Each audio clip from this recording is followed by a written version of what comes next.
Throughout the world, people of faith are the first responders to the suffering of their neighbors. They are faithful servants, ministering to people who bear the ills of our times. It begins at the grassroots level, in the village or the small town.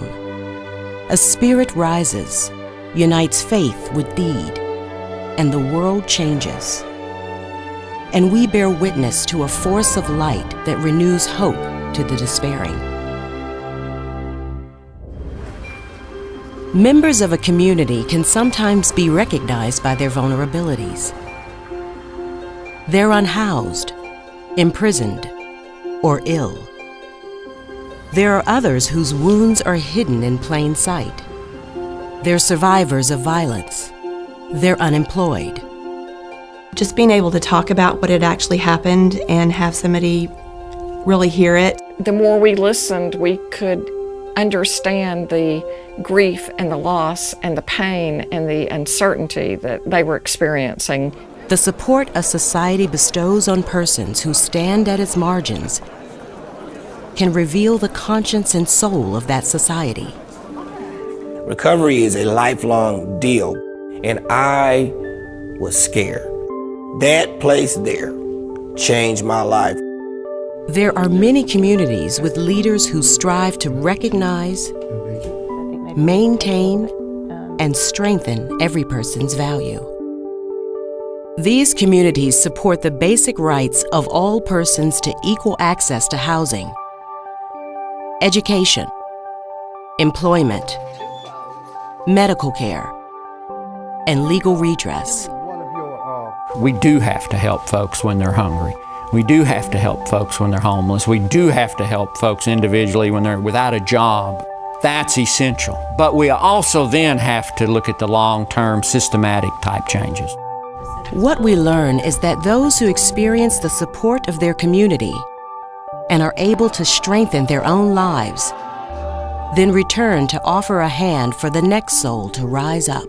I have also some other skills. Okay, we're going to put some of those. We're going to put all those. Arkansas is known as the natural state. Dominated by the Mississippi River, it gives way to thick forest, plains and valleys, and rugged mountains. Little Rock is the capital and its largest city. Located near the center of the state, just under 1 million people live here. Like all major cities in the country, Little Rock is challenged by its economic woes. It's home to people who are unemployed, who live below the poverty level, and whose lives are dominated by drug and alcohol addiction. And like many places, those who rise to meet these challenges are people of faith. Reverend Stephen Copley is one such person. An ordained elder in the United Methodist Church, Copley has dedicated his career to improving the lives of those around him. Bible's real clear. More than 2,000 times it talks about God's concern for the poor. And for me, one of the highlights is in Matthew 25. It's the judgment of the Gentile of the nations. And Jesus asked, when I was hungry, did you feed me? When I was naked, did you clothe me? When I was thirsty, did you give me water? All certainly conditions of those who are poor. And then he says, when you did it to them, you've done it to me. One of Copley's most notable achievements is when he organized with others to raise Arkansas's minimum wage in 2006. At that time, it was $5.15 an hour. That was $10,600 a year. And I used to always say, how does anybody live on $10,600 a year? Do the math. You know, if you buy $100 a week worth of groceries, that's a low figure. There's $5,200. You pay rent, and in Arkansas, still a low figure is $300 a month. You've spent $9,000 or $10,000 right there, and you haven't even talked about, you know, how do you have an automobile? How do you buy clothes? How do you have insurance? So we knew it was time to see it raised, so I began to have some discussions with a friend of mine that works at Arkansas Advocates for Children and Families, and we pulled together a coalition.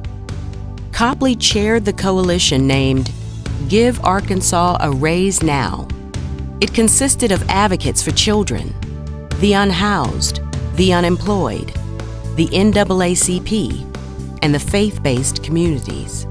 So after this group got together, we began to say, where can we find, even though this was a ballot initiative, where are some legislative leaders that we can get involved? And we did it through the website.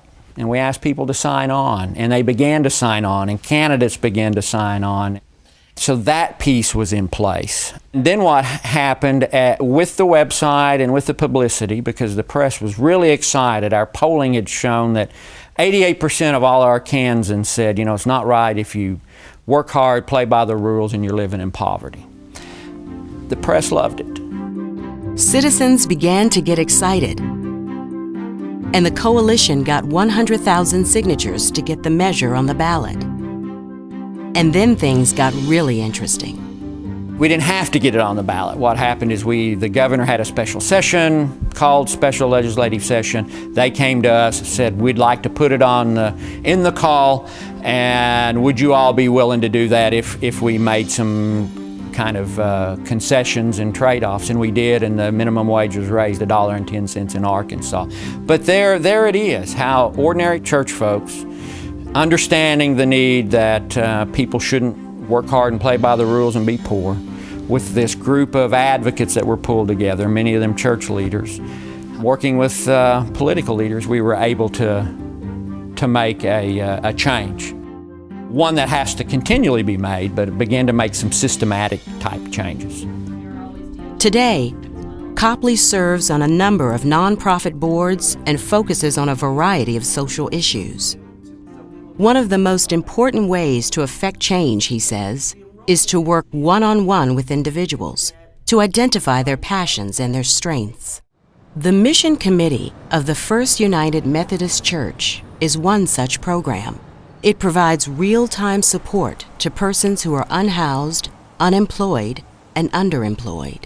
They have a very, very good program. They, on any given day, will see numbers of folks who come through that are homeless.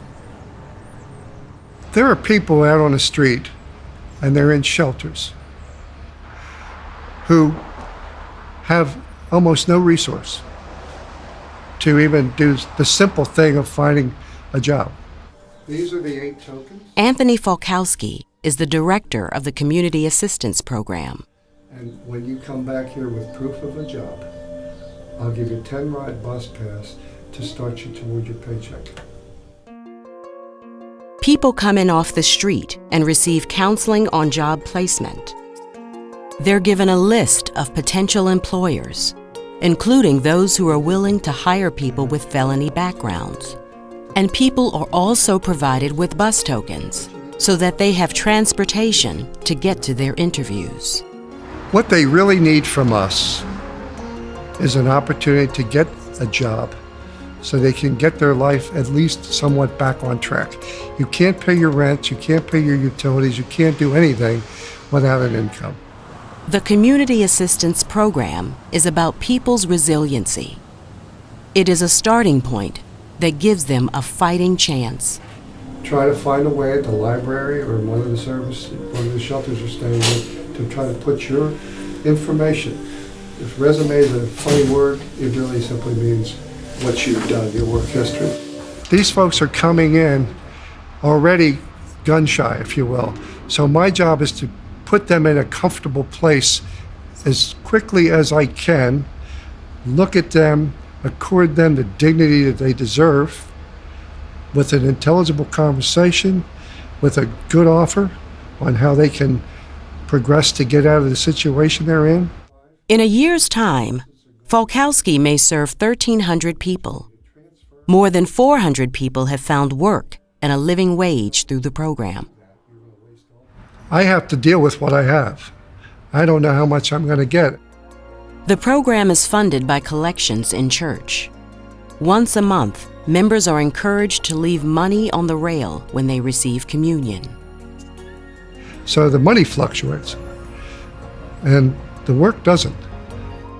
Falkowski is now working on solidifying revenue streams by engaging other churches and other denominations. What I really like is when I see their faces lifting, when I see their eyes starting to sparkle a little more, because somebody's telling them that there's a way to get this done. I'm telling them others are getting it done. And they'll ask me point blank, well, how many people do you think have gotten jobs out of all the people you've seen? And I can honestly and authentically say, probably over 400, just under 500. You could be part of that. You can be one of those. Unemployment does not affect only people who are unhoused or those on the margins of society.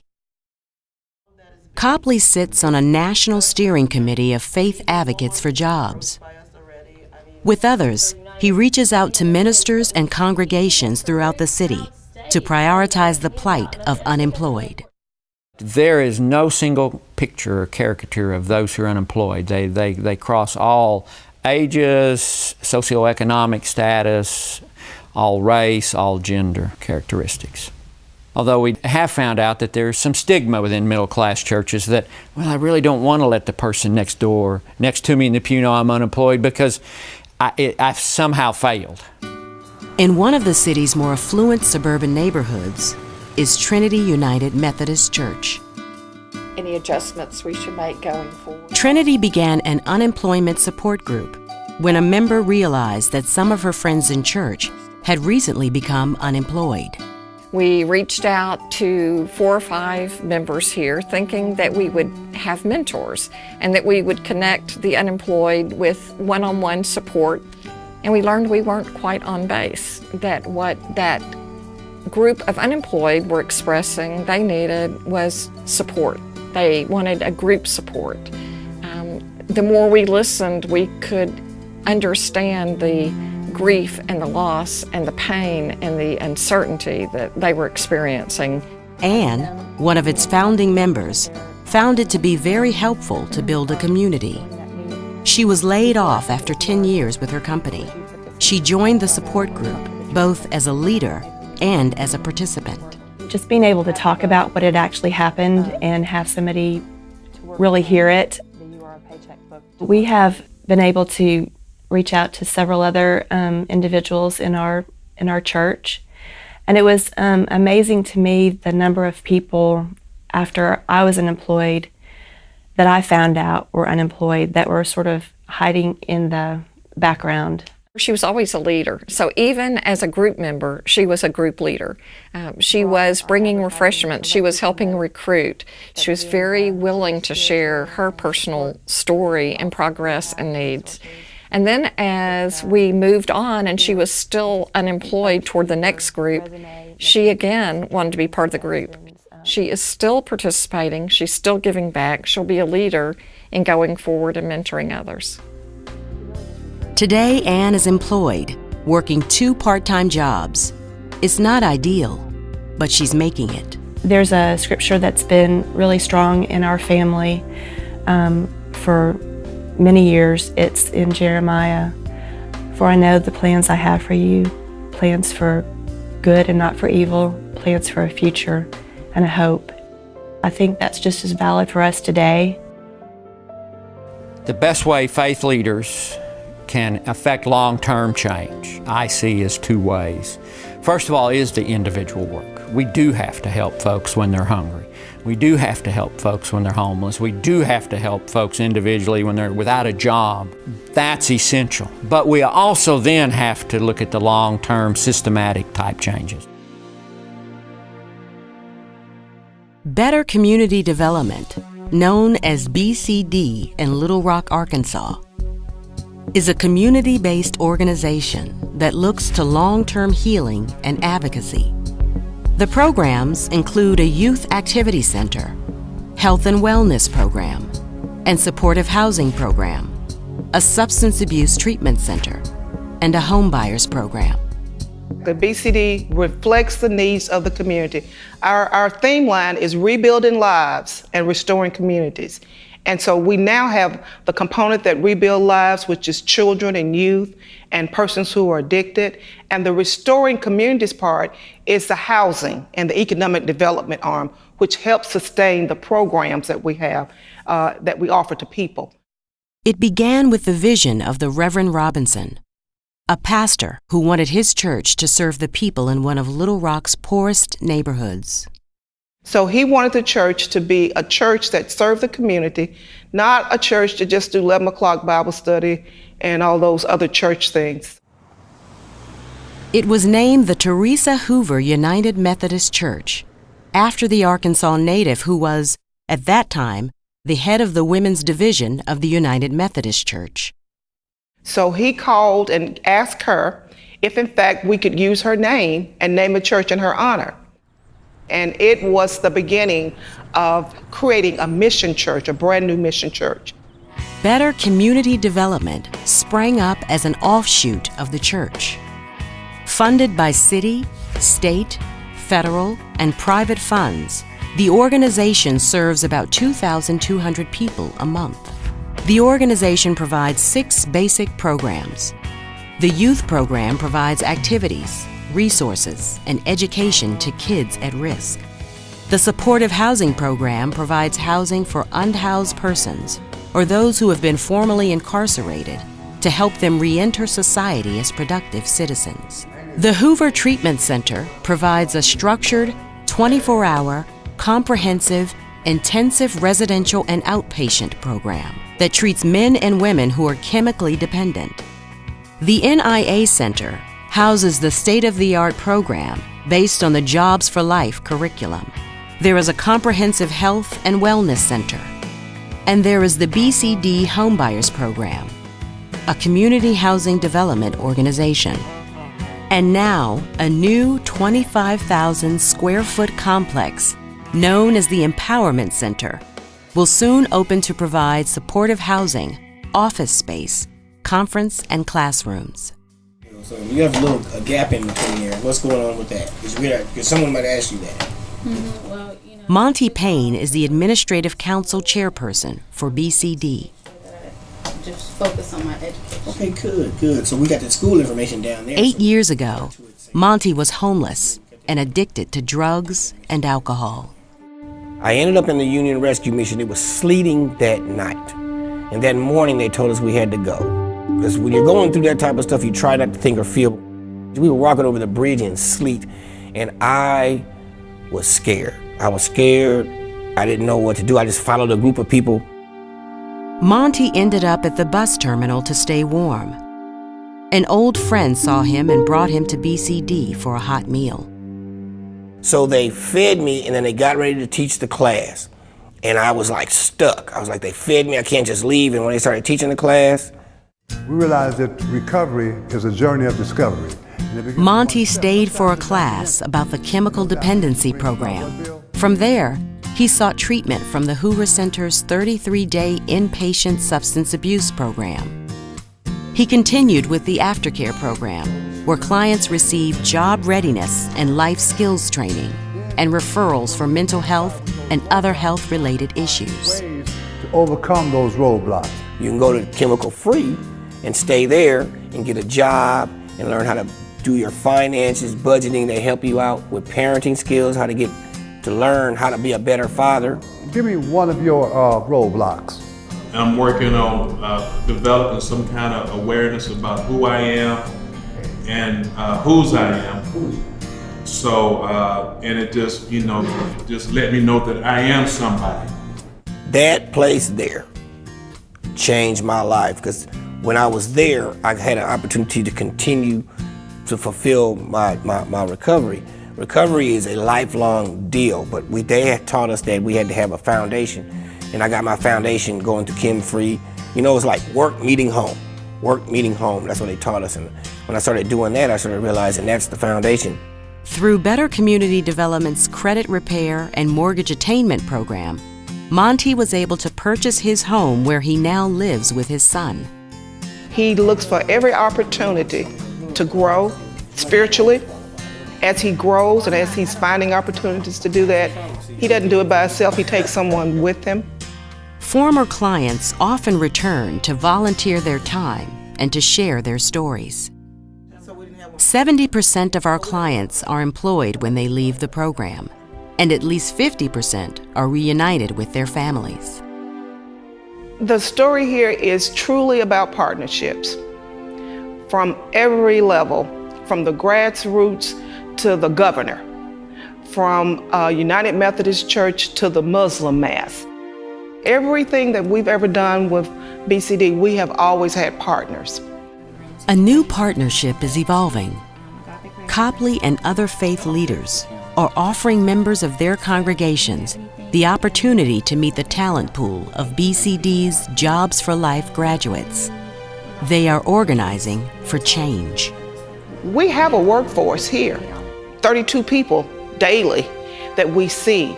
But after they complete the Jobs for Life class, employment is an issue because a lot of the people have felonies.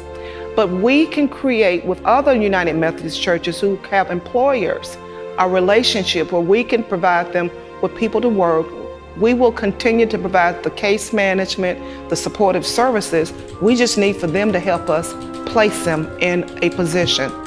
We will be meeting with 5 United Methodist churches here in the Little Rock area, trying to create that relationship where we can set a new standard of what church and community can do, and especially when we partner. And the way we have to do that is we have to realize I can't do it on my own, but I think coalition is the key. We're all in this together, and we have to work for the good of all of us, including those on the margins.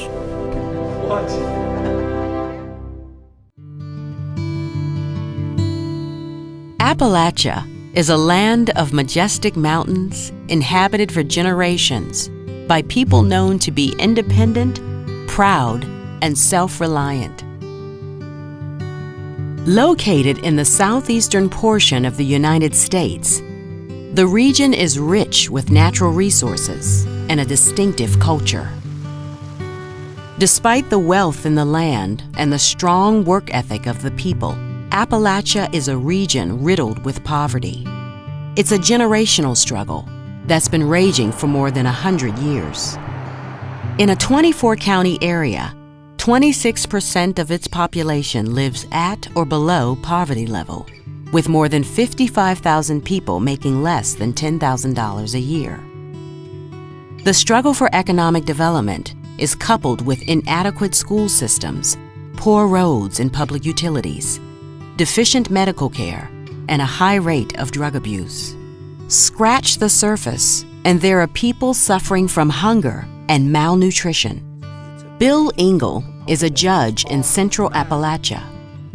His family became one of the founding members of the town's United Methodist Church. I grew up in the Bowman United Methodist Church here. Robin Baker and Margaret, who would be my great-grandmother and great-granddaddy, were one of the 6, 7, 8, 9 families that started that church.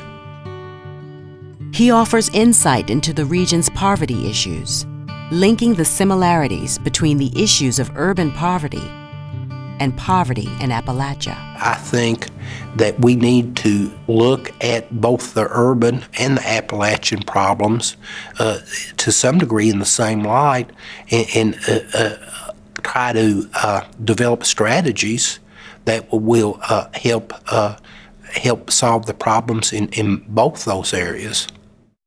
The primary parallel that Engel sees is a lack of access to quality education.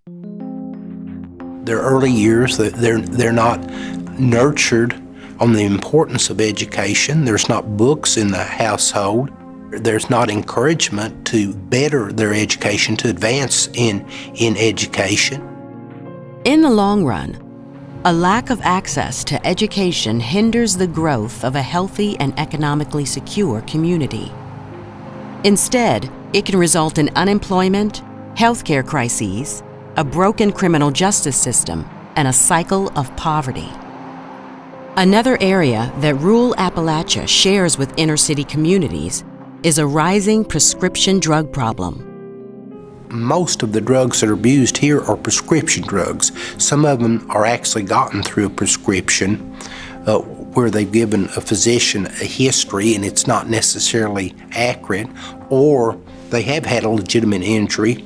They become addicted to the drug and then they start abusing it either way. And then, you can buy prescription drugs off the off the street.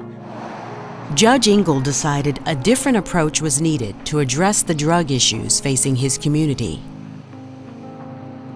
He implemented the county's first drug court. This program treats nonviolent drug offenders through court-sponsored holistic care. I don't know that there is a definitive answer to the drug problem, but one of the best answers I've seen is the drug court. It's a program that takes about 18 months to 24 months to complete. What it consists of generally is this. They meet with the drug court team, a team of volunteers and professionals once a week here, and we talk to them, and even before we talk to them, the drug court team gets together and we discuss their problems, their successes during the past week, and their failures. They're randomly drug tested a minimum of 3 times a week to ensure their compliance of not using drugs, or try to ensure their compliance of not using drugs.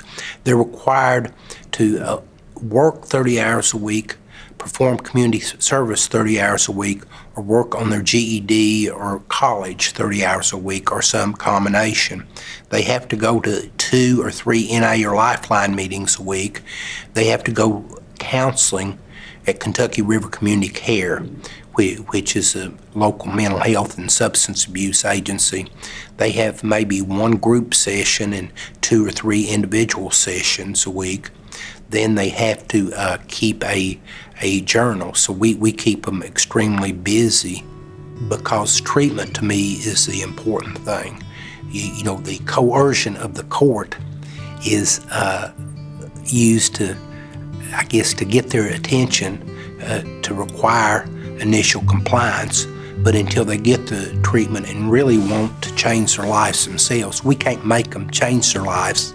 We can just get their attention and give them the resources, both the professional resources and the caring resources, to show somebody cares about them, to try to get them to turn their lives around. The community itself once again becomes the integral party in addressing the social issues affecting the people. There is even a correlation between a church that transforms society and promotes justice and an increase in membership numbers. The mainstream churches are losing their membership, and I see it in congregations and church attendance. I think one of the reasons that they are not involved as much as they should in their communities and in the social issues in the communities. The opposite side of that, the churches I see that are growing are churches that most often are involved in the community issues. Hampton Wolver United Methodist Church is a church that boasts a healthy membership and is deeply committed to the social issues of its community. The church is a primary supporter of United Methodist Mountain Mission, a 60-year-old ministry sponsored by the Kentucky Conference of the United Methodist Church. We have 8 opportunity stores throughout the mountains where people go and get things that they need, clothing and household items, furniture, different things. More than 900 churches contribute materials and supplies to operate the opportunity stores at affordable prices. The mission owns 6 trucks that are on the road 48 weeks of the year, picking up the materials provided by the churches. The trucks, that's part of the employment. They go out into all these areas and bring the things in that churches donate, people in the churches donate. Then it comes in here and they process it. The warehouse processes it. They get it stored in boxes, whatever it is, and they take it out to the opportunity stores, and people go in there and get things that they need. Some people have done this for years and years and supplied needs for their families very appropriately, and a big help, big help. The mission provides employment to 70 people. It also provides a court-appointed outreach program for community members who are trapped in the cycle of drug abuse. We employ some people here that are in drug court, and they have to have jobs, and 3 nights a week we have programs for them to go to at our Wolverine United Methodist Church. It's called Stepping into Freedom. Participants attend 3 faith-based 12-step program meetings each week. The statistics show you that people even in drug court that accept Christ do much better. A tremendous, like 80% of them succeed. The church is trying to establish that walk with Christ so that they won't get back out where they were.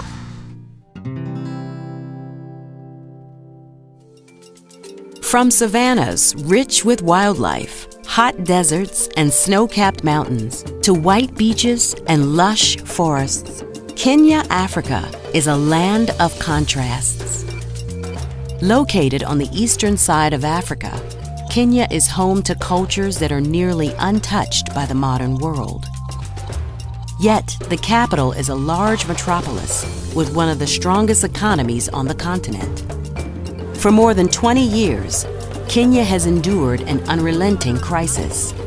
It is home to one of the world's harshest HIV and AIDS pandemic. It is estimated that 1.5 million Kenyans live with HIV, and more than 1 million children have been orphaned by AIDS. Historically, the pandemic has been considered a taboo subject with the population and in the churches that are deeply rooted in their communities. These pastors have come up in a different cultural and traditional background whereby sex is like a taboo. One is not supposed to discuss about sex with his immediate family members and even in public. It has made them not to be even free to speak about sex on the pulpit and even prepare a sermon and talk about this sex issues, especially at this time when we are having HIV/AIDS pandemic. So our youths that we have in the churches, they don't get information early enough to arm themselves strong to resist any risks that can come on their way, which can cause them to get infected with the HIV/AIDS, because they have never heard about their pastor speak about it. Since parishioners have an intrinsic sense of trust in their church leaders, clergy have a unique opportunity to provide education, healing, and hope with those affected by HIV. Today, though, more and more faith leaders are broaching the subject from the pulpit, and Maiga is leading the way. I have the courage and with the biblical support to speak about HIV and AIDS, because it's just among the issues of diseases like the diseases we had in the Bible. Not only does Maiga speak about the issue during his Sunday sermons, he initiated a program where he provides basic medical services. I have had opportunity to go and train in various skills on how to carry out home-based care services to the people living with the HIV virus. I started with 3 people. When it came to 2005, the number rose from 3 people to 182. Today, as I'm talking, I'm now connecting 791 families in this slum of Soweto. He also places orphan children with foster parents. Without the support or resources of an agency, Maiga faces many challenges. Anthony also works to raise money for basic medical supplies, an office to coordinate education, activities, and a vehicle. He has been known to carry a patient on his back to get him to a clinic. Because a case comes up at the middle of the night and I don't have a vehicle, I don't have any other means, but I have to offer myself to go and walk with that person if he's able to walk, if he cannot, if he's a child, or if he's somebody that I can manage to carry on my back or my shoulder. I do that to make sure that they get to health facilities for a medication. I feel God calling me to go and serve the community and especially identify myself with people who are living with HIV/AIDS He has a strong message for his fellow pastors. Start educating, especially the Sunday school children in the church, the youths, and the young adults, and even the adult people, including the church elders, on the social principles and the HIV/AIDS pandemic and the risks, because this HIV/AIDS is not for the young people only. It is affecting the entire congregation in the society.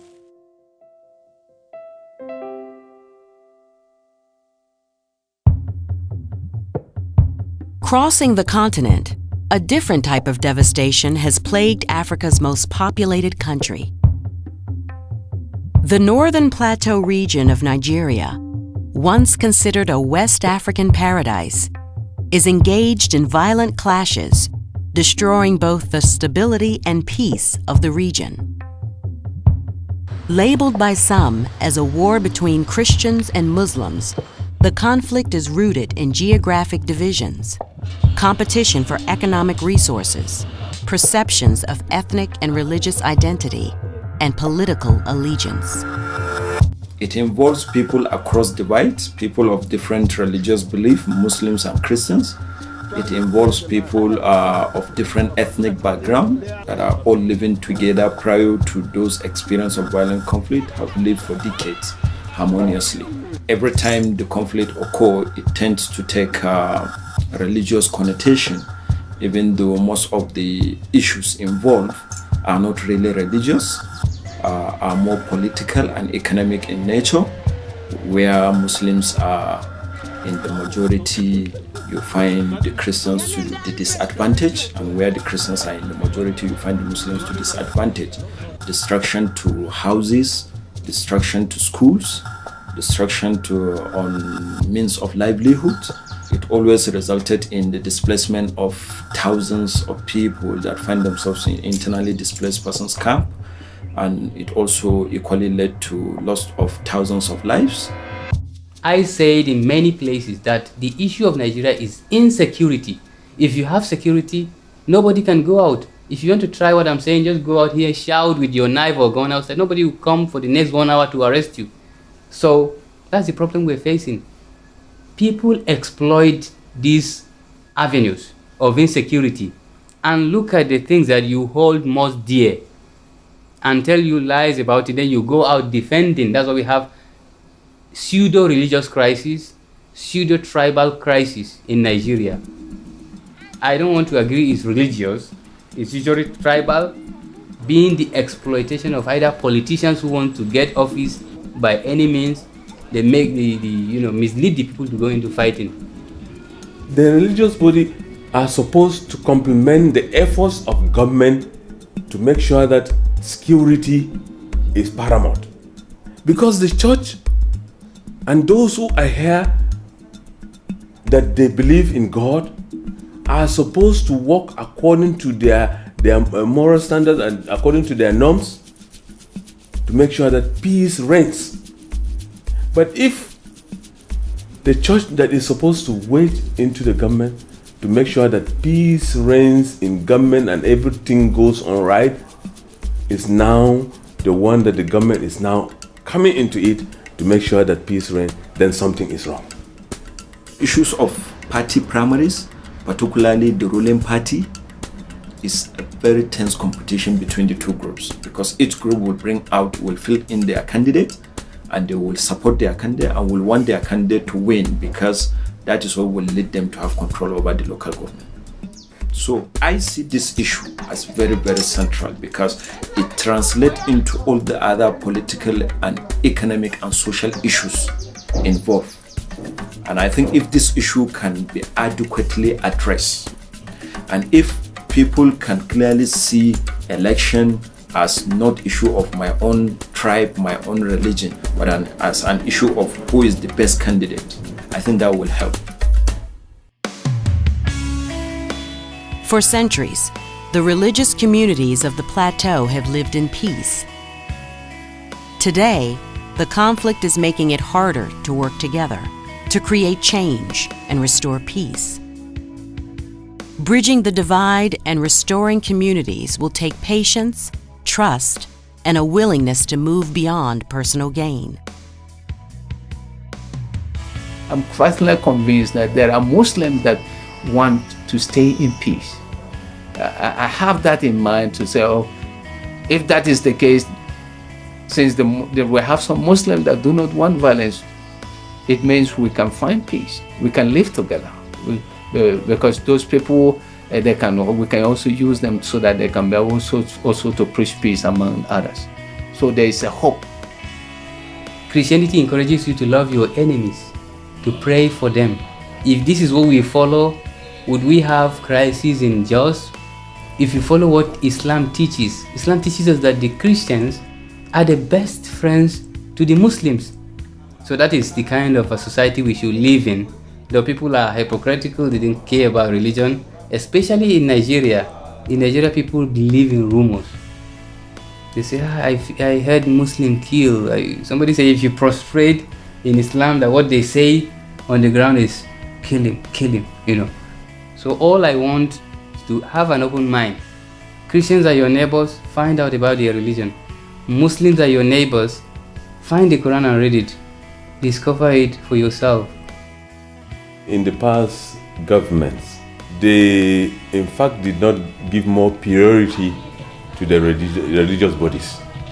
But when this governor came in, he focused his attention to deal with the leadership of these religious bodies by incorporating them and working together with them to make sure that peace reigns between the two religious bodies. By bringing them together to work together, discuss their common problems together, by instituting seminars and workshops that would draw the attention of their followerships to know that there is need to work together as religious bodies.